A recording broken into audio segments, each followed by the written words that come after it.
half speed here because normally I'm all high-teched up. I can control my computer with my phone, but there's no Wi-Fi. So I'm going to wing it a bit today. And I've also got a bit of a confession to make because although the title of my speech has already been announced, I'm going to change it slightly because I did give that speech to Brighton skeptics back earlier in the year, and I thought there might be some people here who attended that, probably didn't want to hear it all again. So I've brushed up my views on belief itself, and this is the first time I'm going to present this. I hope you like it. Okay, let's see if it works. Good. Right, so I'm going to start by giving some various definitions of belief, and then I'm going to go into how we actually regard it, and I'm going to go through and come out with a conclusion about how I think we should regard it. So,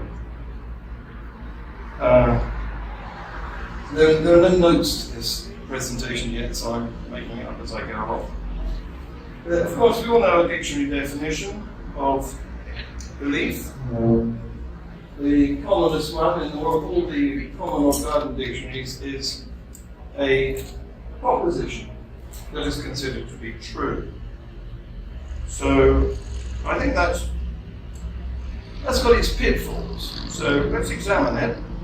Here's a proposition. I believe this rope bridge is safe to cross.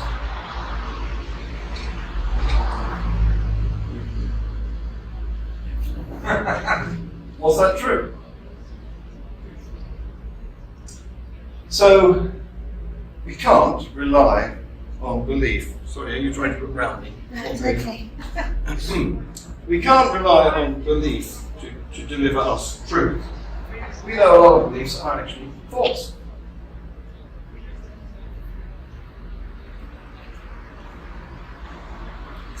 But I want to introduce another type of proposition.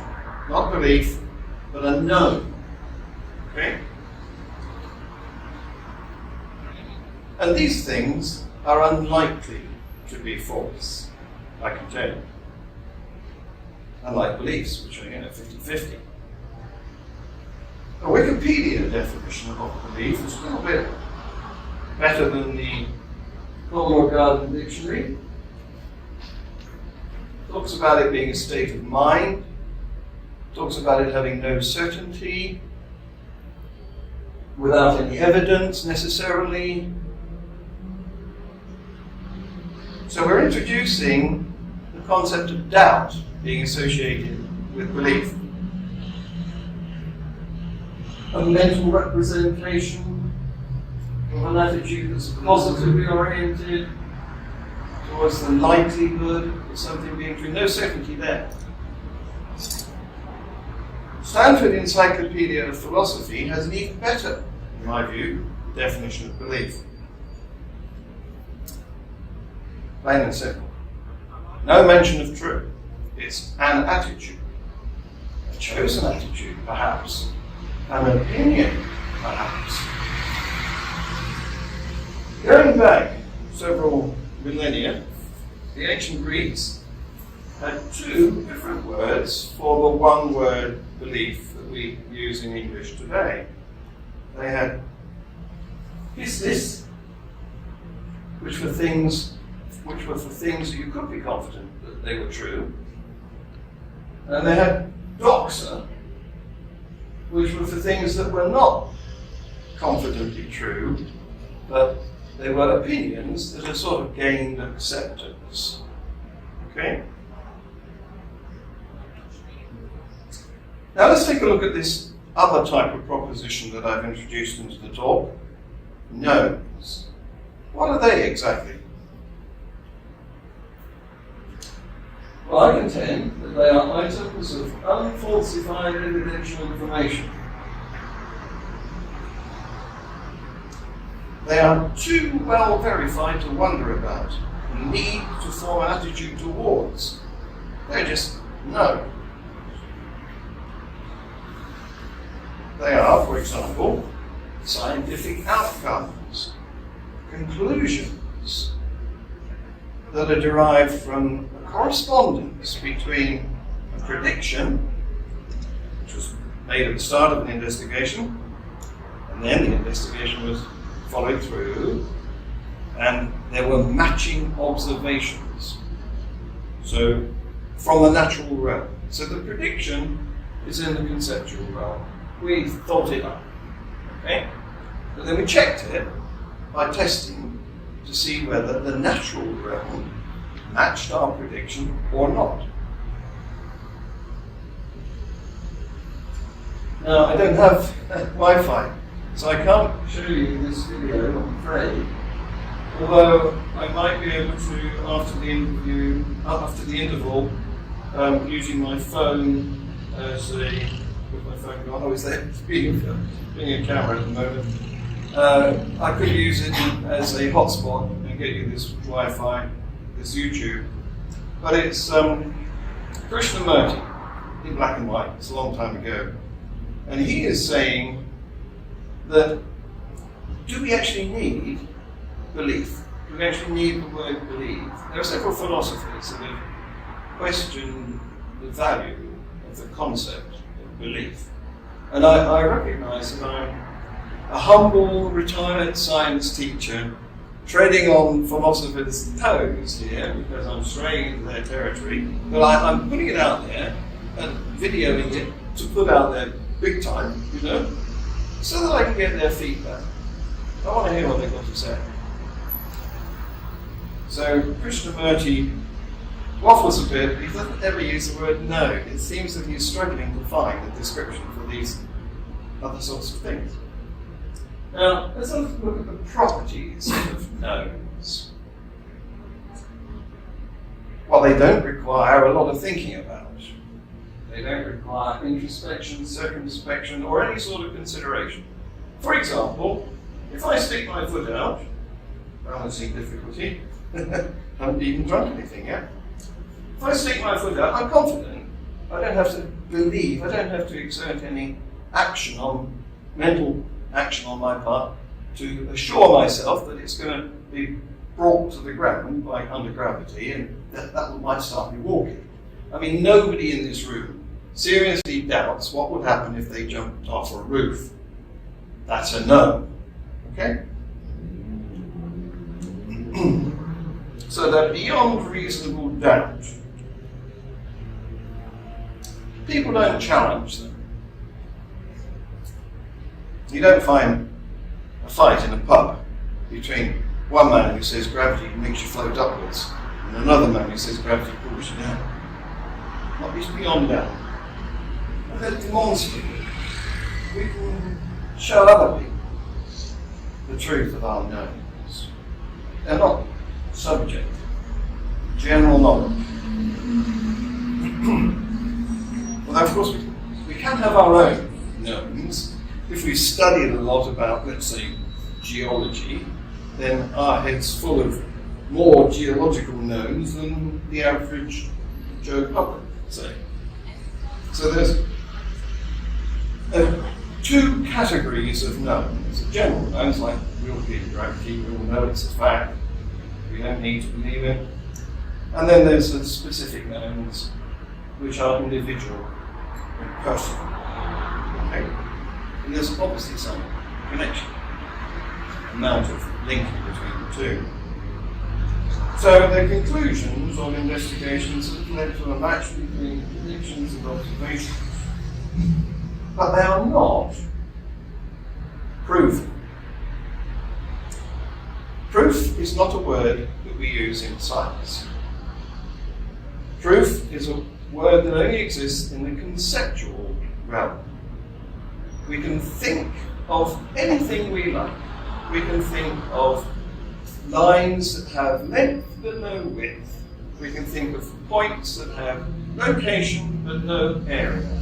These things are not real, but we can conceive of them, and in those terms we can make geometric proofs. That's where proof lives, in here. It doesn't have any automatic or necessary correspondence with what's out there. What we have out there is evidence, not proof. So here's some examples of those. Some of them we can directly observe and even measure. Force of gravity is one. Notice I'm saying the force of gravity here.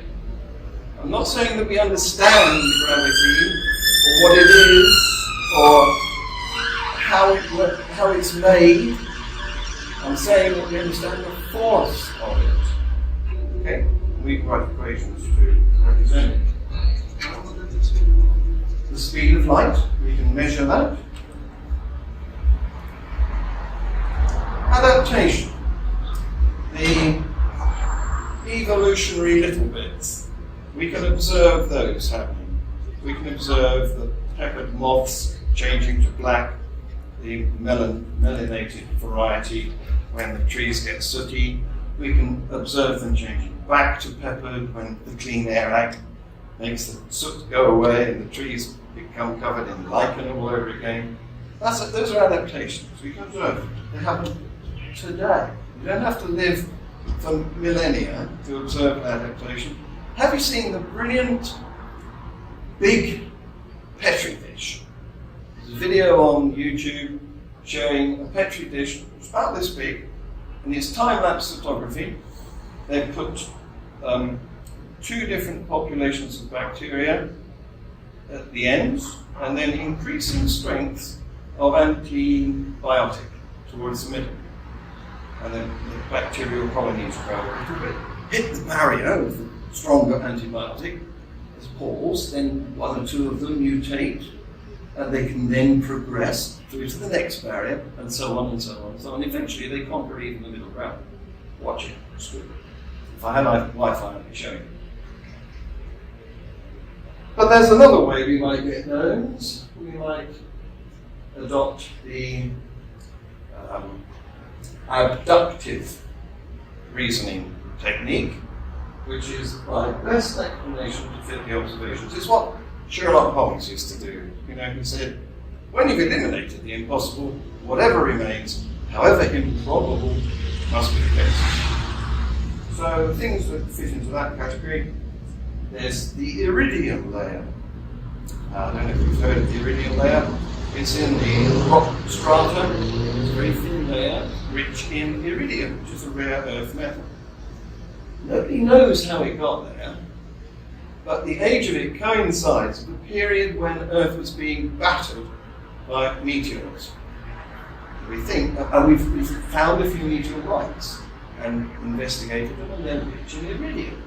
So putting two and two together, we've adduced the best explanation for the iridium layer is meteors bombarding planet Earth in its early days. Heliocentricity. We can't really observe it. We can induce it by observing other planetary bodies orbiting larger planetary bodies and think maybe that applies to us. But before we thought of that, before telescopes were invented and Copernicus and Kepler and Galileo came up with this notion, there was a pretty good explanation by Ptolemy for geocentrism. He worked it all out, he had models, the maths was okay, pretty much. And so we like this one because it fits the facts better, the new facts. Ptolemy, poor fellow, didn't have a complete data set. He didn't have a telescope. We do now. So we've discovered a lot more. And quantum mechanics. Even physicists don't understand it.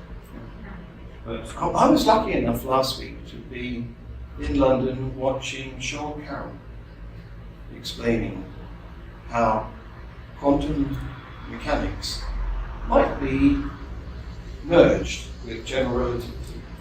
And this video will appear on the New Scientist website, I'm sure it's called. But quantum mechanics works. I mean, we don't know why it works, and it's got some really weird things in it. But the maths is damned good. And evolution. Now we don't live long enough to observe one species change into another. But we can see, going back millions of years in the rocks, that changes have happened. And we can see today changes happening. And so the best explanation is that evolution was responsible back then. But those are examples of knowns. So we've now got two categories of proposition: beliefs and knowns. So I'm contending that the ancient Greeks, with their pistis for confident truths and doxa for accepted opinions, didn't go far enough. I'm saying their pistis is what we now call knowns. Okay, I must use the word belief. And knowns are these things that are beyond question. In fact, there is no need to use the word belief to mean acceptance of a known. It would be as silly as me saying, "Oh, I believe in gravity," or somebody saying, "I disbelieve in gravity." It's not going to make a heap of the difference whether you do or you don't. It's a fact. So my contention is that we should only use belief in the doxa sense, because it's not necessary to apply it to knowns. We should use it just for doubtful opinions. Okay? So, summing up, knowns do not require thinking about. I know.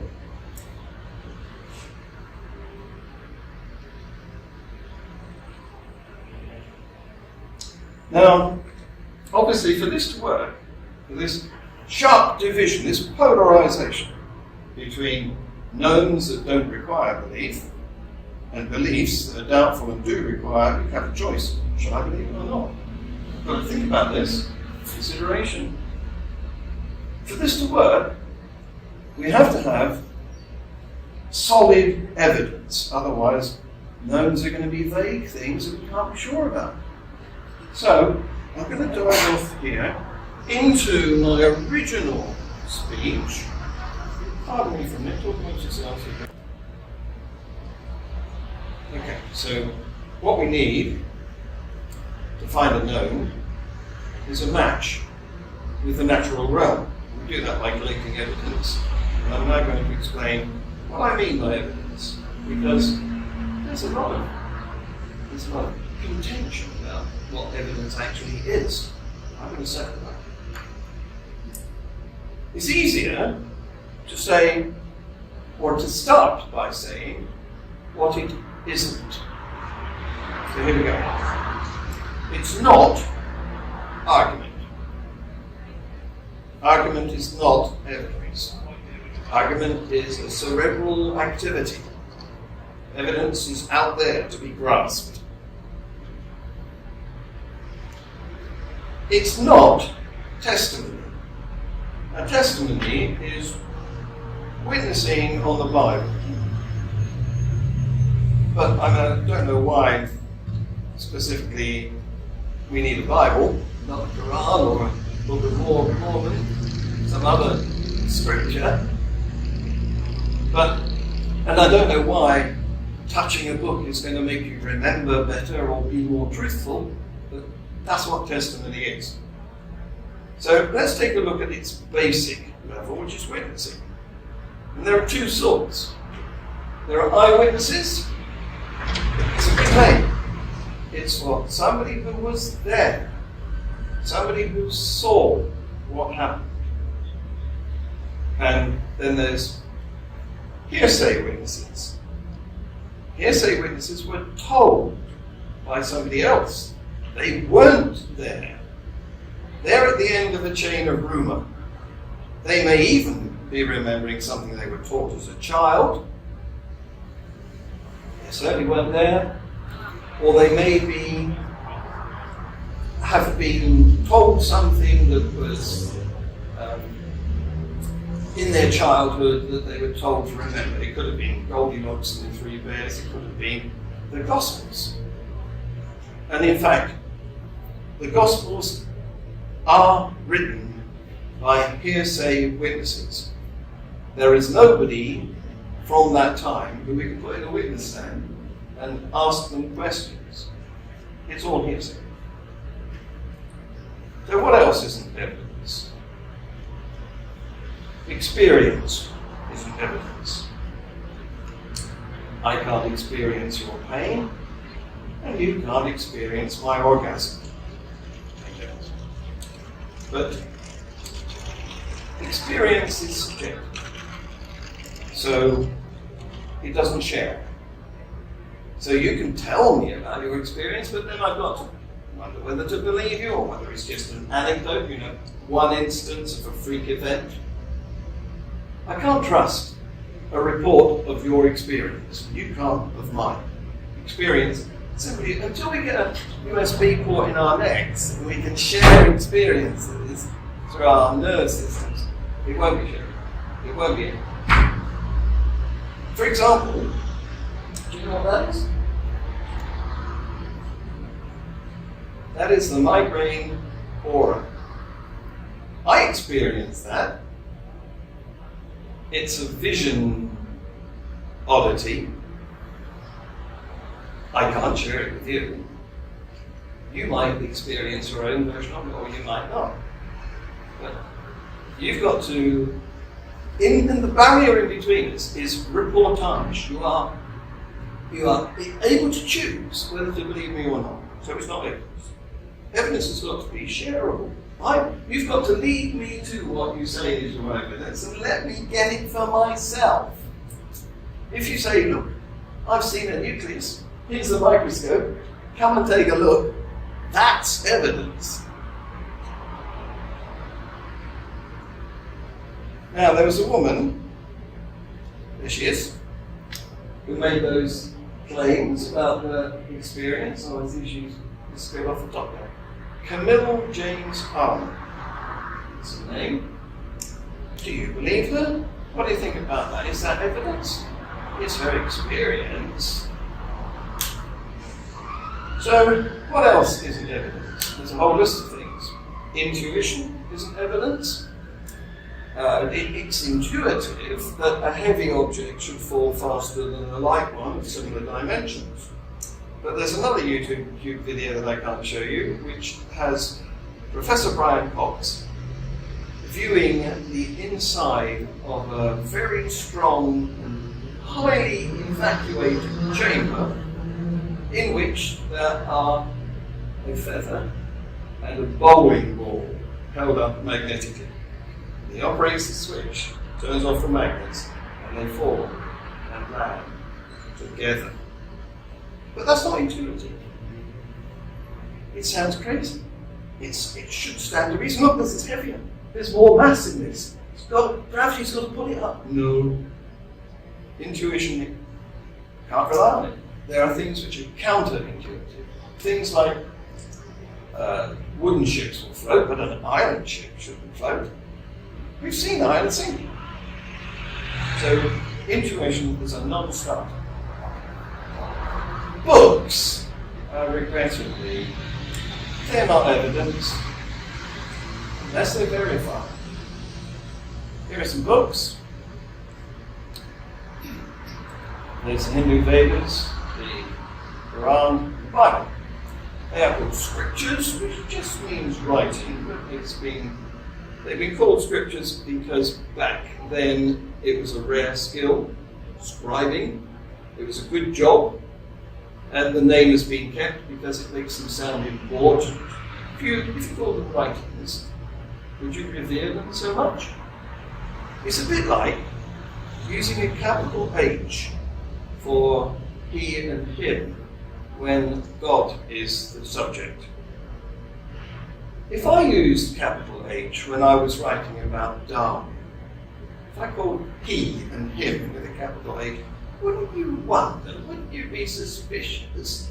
Why is he trying to big this guy up, you think, wouldn't you? Be suspicious. So books are not evidence. What they are is records. They're the earliest means of recording somebody's thoughts that we invented. Since then, we've invented film cameras, we've invented tape recorders, we've invented lots of other ways of making records.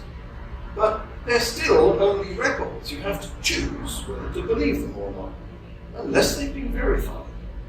For example, the CCTV cameras that are all over the place and that the police have recently used to identify the Russian Novichok guys, the record that they make, it used to be the videotape, but I guess it's now a microchip, that's under lock and key. One man has the key, whereas the keys get locked up with access only by a few people. He unlocks the camera, he gets out the chip, and then he carries it to the court. If anybody else has to take over from him, they have to sign. So a chain of responsibility is established to make sure that what's coming into court is actual, verified records. Because we know that with Photoshop, you can fiddle videos, can't we? In fact, the latest version of Photoshop is phenomenal. You can get Obama doing a speech that he never made because of the wonders of computing. So, which sorts of books are verifiable? That one is telephone directory. All we've got to do there is dial a few numbers, and if the voice that answers gives the name listed in the book, it's probably reliable. There's another book that's verifiable. All we've got to do is repeat some of the experiments it describes, and if it gives the results that the book states, it's verifiable. It's probably a good source of, reliable source of information. You can't do that to the Bible. The Bible is unverifiable. So what else isn't evidence?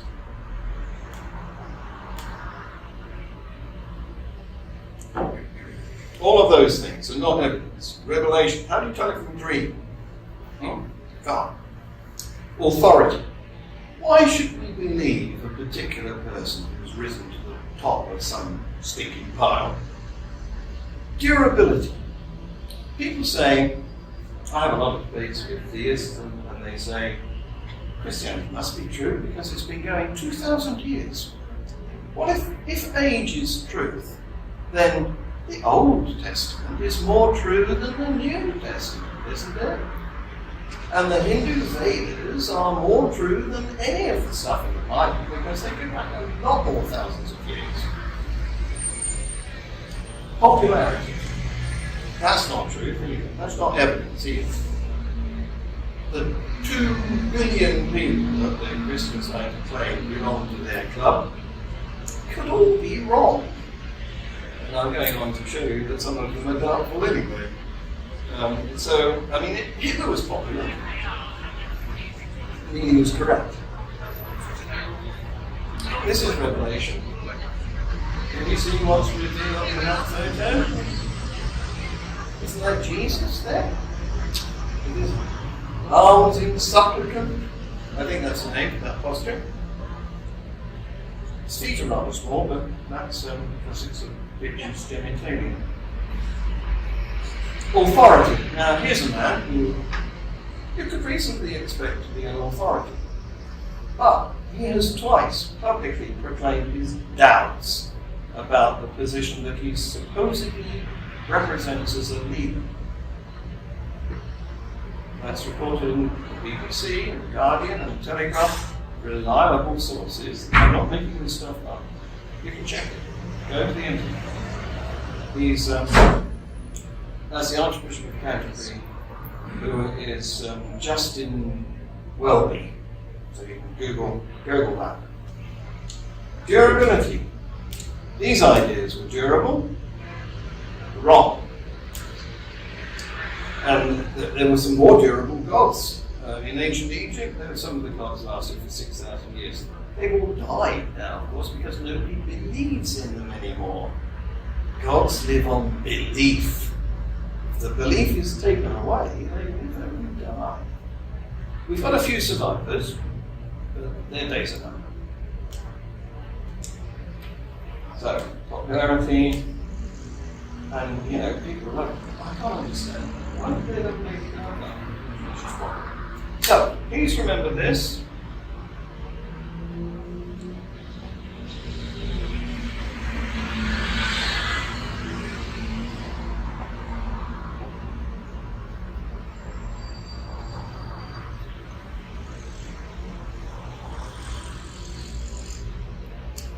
I think at that point, I went on to explain what theists think is evidence, and its stories, and its all those things that we said are not evidence. Poems and songs and a load of non-evidence. Anyway, I'm going to go back to my original. Right, so we got there, and now we've found out that we do have some solid and indisputable evidence. It is shareable, repeatable observations. Nothing else. You can have inferences from argument. You can have popular, durable, all of those things. You can have testimony, but they're not evidence. We want evidence to be irrefutable. Now, you all love Sam Harris, I'm sure. And when he was doing his doctorate, he did an interesting experiment. He put a load of volunteers, one at a time, into a functional magnetic resonance imaging machine. And he asked them questions about various propositions. And some of the propositions were their beliefs, and some of them were they disbelieved them. And so he measured their brain activity while they were considering these propositions. And he found that the activity in their brains was much greater and persisted much longer during states of disbelief. So in other words, if they were told something that they'd been primed to believe earlier in their lives, it was easy for them to say, yes, that proposition, I accept that one. But if they were given some statements that required them to consider whether or not to offer their belief to this proposition, they had to think. Okay? That, in the fMRI scanner, that comes over as activity. I don't know if you know about an fMRI scanner. They can put radioactive, harmless radioactive substances into a person's blood, which are used in respiration, energy production. So they can put in some oxygen 80 or something, or some water with some heavy hydrogen, and track it where it is, where the activity concentrates. Okay? So what they're measuring is the consumption of energy in the various parts of the brain. And what you get in disbelief is much bigger and lasts a lot longer than in belief. So believing is less work for the brain and therefore is favoured. We all know this.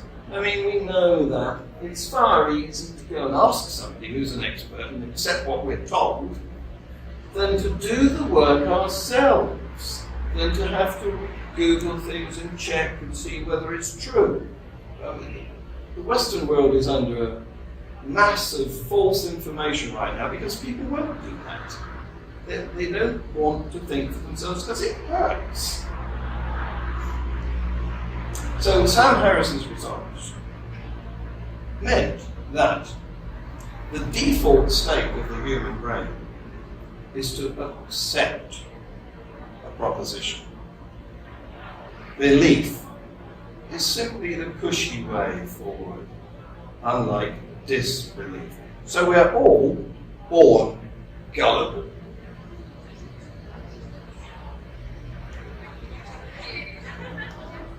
Right, so when we're doing this consideration about belief, how do we do it? Well, here's an example. That's a proposition. My horse will win. And you can believe it. I believe my horse will win now. I don't. I think my horse is going to win. It's a contentious statement that is up for choosing. Then the investigation occurs. The race is run. The hypothesis that my horse will win is tested. And then we get an observation. The result happens. My horse won, my horse didn't win, whatever it is, doesn't matter. The point is, that's a known now. There's no point believing that the horse won or disbelieving that the horse won. You've got the photo finish evidence. You've got the witnesses all around that saw that horse win. You've got the recording of the man commentating the race. There is no requirement for belief here. There is a process which determines whether a proposition is available to believe or not after the investigation. It's not anymore. So, here's my summary. Knowns don't require belief. Beliefs are opinions about the unknown. That's all they are. Beliefs are doubtful. And that's a reversible equation. We not only can say that beliefs are doubtful, but we can come from the other end and say, this person is telling me something which I doubt. Therefore, I think it's only a belief of his. See where I'm coming from?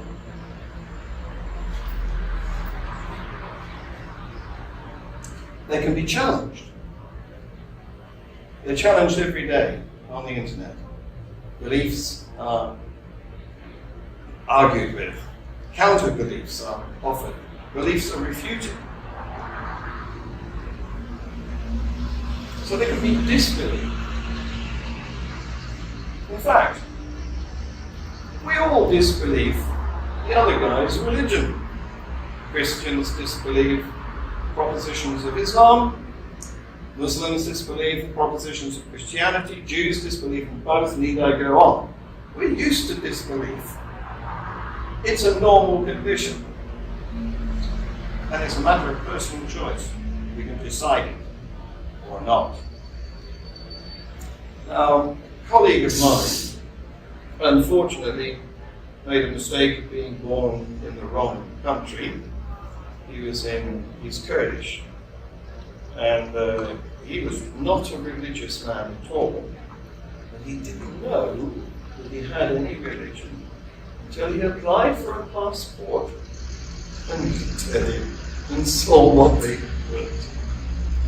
So, although we can choose our own beliefs, very often we abdicate them to our parents. We say, my mum was a Roman Catholic, so I'm a Roman Catholic. Or we get them stolen from us by the authorities, who decide that by an accident of birth, you're going to be one of them. Here's my graphic about this. The orange area is where the knowns occupy. The yellow area is where the unknowns occupy. And of course, the barrier between the two has been changing. Since the Stone Age, we've moved a lot of the former unknowns into the known category. We've learned a lot of stuff. We've learned how to make computers. Science is evidential. And it's true on the individual level too. Because when you went to school, you knew very little. But gradually, you filled your head up with stuff which is known. And the future is that line will continue to progress from the known side into the unknown side. More things will become known. They're evidential and they don't require belief. Whereas the unknowns are non-evidential and belief is available. You can choose whether to go with them or not. So, looking at the cross axis here, you've got belief, which is easy. Remember, we're gullible. We like to accept what we're told. This horse filament or snake oil will do you good.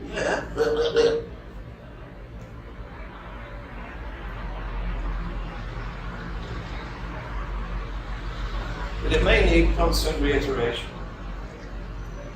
Theists know this. That's why they have insinuated reiteration of their belief system into our society. That's why we are supposed to say grace at every mealtime. We're supposed to congregate in the church or synagogue or somewhere once a week. We're supposed to say prayers every night. These are all attempts to reiterate the belief to stop it from failing. We've even got our life punctuated by religious events. Christenings, weddings, funerals, all sorts of things. And some of us even have had the misfortune of having our genitals mutilated to remind us that we are Jews. On the other side, we've got disbelief. That requires effort. It takes time and energy to challenge adverts, for example. We're told all sorts of things. Are they true? Well, we could research them, but have we got the time? It's hard. So what we have here, that semicircle of green, is the conviction effort scale. Most of us go for the easy end, that black arrow. A few of us go for the hard end. And we belong to organisations like Living Skeptics. I'm going to do a promotion for that in a minute. So, beliefs are unbelievable. We've established that. So we know that. Beliefs of others. So we know that belief is associated with uncertainty. It's only our big-headedness that makes us think we're right. That makes us think our beliefs are important. That's unreasonable. In actual reality, beliefs have little value. They're only useful if we don't have enough knowns. If we're investigating a forest and we know that that sort of snake is poisonous, this sort of one we can eat, but that one we don't seen that before. What shall I do? I believe it's safe to eat. You know, that's where belief comes in. It has little value. So why are we giving it such importance then? Why is the world divided into believers in this, believers in that, terrorists fighting for that particular Allah, and crusaders fighting for this particular club of believers? Why? Well, wiser men than me have wondered that.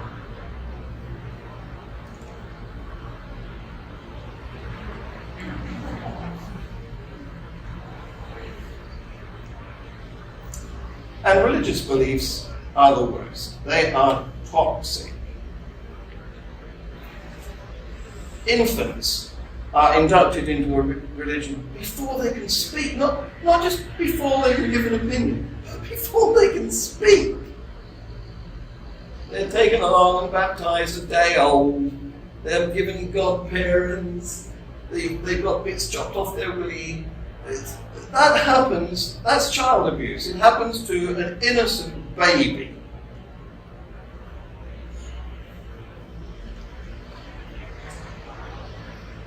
It's deceptive. Religious beliefs perpetrate fallacious ideas, mythological ideas. There's no evidence for an afterlife, heaven, hell, salvation, martyrdom. No evidence.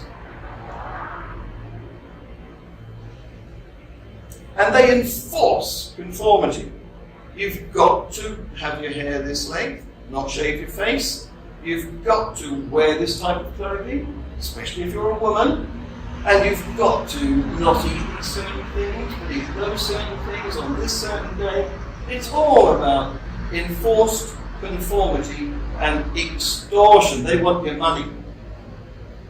Even today, collections are made every time a group of believers gather. And sadly, women really shouldn't believe anything, because all the beliefs are bad for women. They all keep women down. And minorities are victimized. So these are divisions. Religions are divisive. They demonize the opposition, and that eventually leads to conflict. And they sometimes have cruel punishments for people who try to step out of line, including death.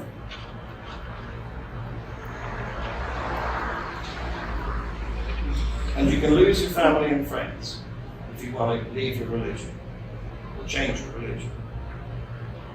Really damaging to relationships. So what can we do? Well, we can start by only using the word belief for the doubtful propositions. We should jeer at beliefs. We should say, oh, that's only your belief, is it? Because never know. And we should stop tolerating the intolerant abusers. We shouldn't draw a veil over all the things that Catholic priests have been getting up to, like the Catholic Pope has been doing. We should criticize. They don't like criticism. They try and divert you away by saying it's fake. You've just got to have faith. Because I can't answer your questions. That's what they're saying. Don't criticize me. I can't answer your questions. And we should withdraw a lot of the privilege that are inbuilt into our society. We've got bishops in the House of Lords, for heaven's sake. Typically elected then. Churches are not taxed. They get a free ride by the Inland Revenue and the equivalent, the RC in America. And we shouldn't cover up the indiscretions of priests. We should put them through the criminal prosecution system. Now, Atheist Alliance International is starting a campaign to introduce a universal declaration of atheist rights. You may say, well, we've already got a human rights declaration. It doesn't cover atheists, doesn't cover non-believers.